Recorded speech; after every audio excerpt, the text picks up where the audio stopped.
പ്രിയപ്പെട്ടവരെ, ഇത് കാരാകുറിശി പഞ്ചായത്തിലെ 10ാം വാർഡിലെ ചില വീടുകളാണ്. പാമ്പുകൾക്ക് മാളമുണ്ട്, പറവകൾക്ക് ആകാശമുണ്ട്, മനുഷ്യപുത്രരെ തല ചായ്ക്കാൻ മണ്ണിലിടമില്ല. എത്രയോ വർഷങ്ങളായിട്ട് അരപ്പാറ 10ാം വാർഡിൽ പണി തീരാതെ ചുമരുകൾ മാത്രം, ആ ചുമരിനു മുകളിൽ സ്ലാബുകൾക്ക് പകരം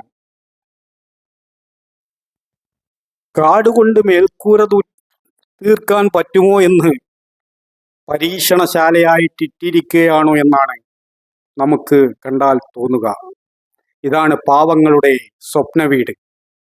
ഞാനിത് പറയുമ്പോൾ എന്നെ ഒരു പ്രത്യേക രാഷ്ട്രീയ പാർട്ടിയുടെ വക്താവായും ഒരു പ്രത്യേക രാഷ്ട്രീയ പാർട്ടിയുടെ എതിരാളിയായും നിങ്ങൾ ചിത്രീകരിക്കരുത്.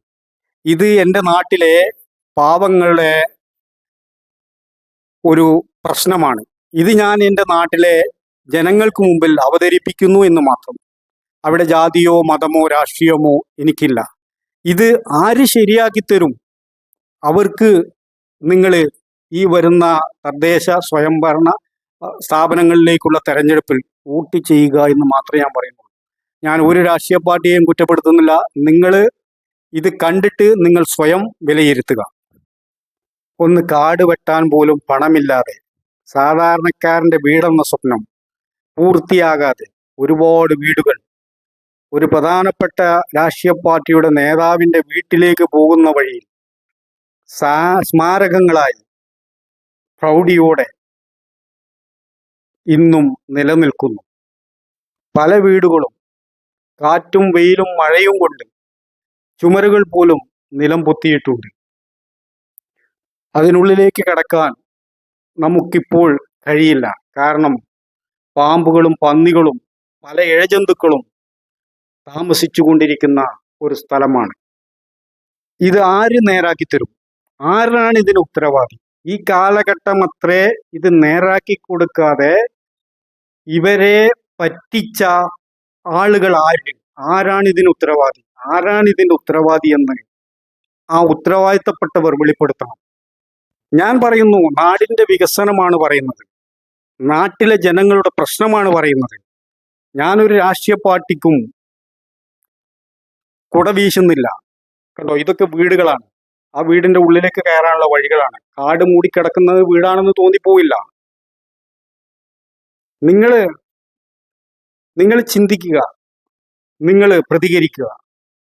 ആരാണ് ഇതിന് ഉത്തരവാദി? ഈ കാലഘട്ടം അത്രയും ഈ സാധുക്കളെ പറഞ്ഞ് പറ്റിച്ച്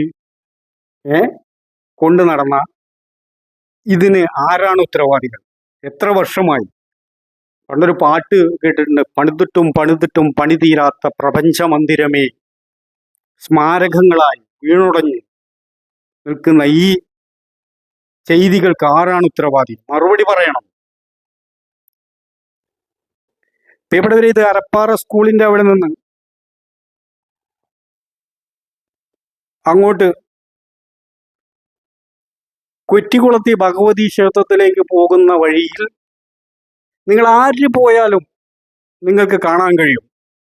അതിൻ്റെ ഉള്ളിലേക്ക് അങ്ങോട്ട് കയറിയാൽ ഒരുപാട് വീടുകൾ ഇതുപോലെ കാട് കെട്ടി പിടിച്ച് കിടക്കുന്നുണ്ട്. എനിക്ക് ഒരു പക്ഷേ തോന്നുന്നത്, ഈ കാട് കൊണ്ട് ഇതിൻ്റെ മുകളിൽ സ്ലാബില്ലാതെ എങ്ങനെയെങ്കിലും താമസിക്കാൻ കഴിയുമോ എന്നുള്ള ഒരു പരീക്ഷണം നമ്മുടെ ഭരണാധികാരികൾ നടത്തുകയാണോ?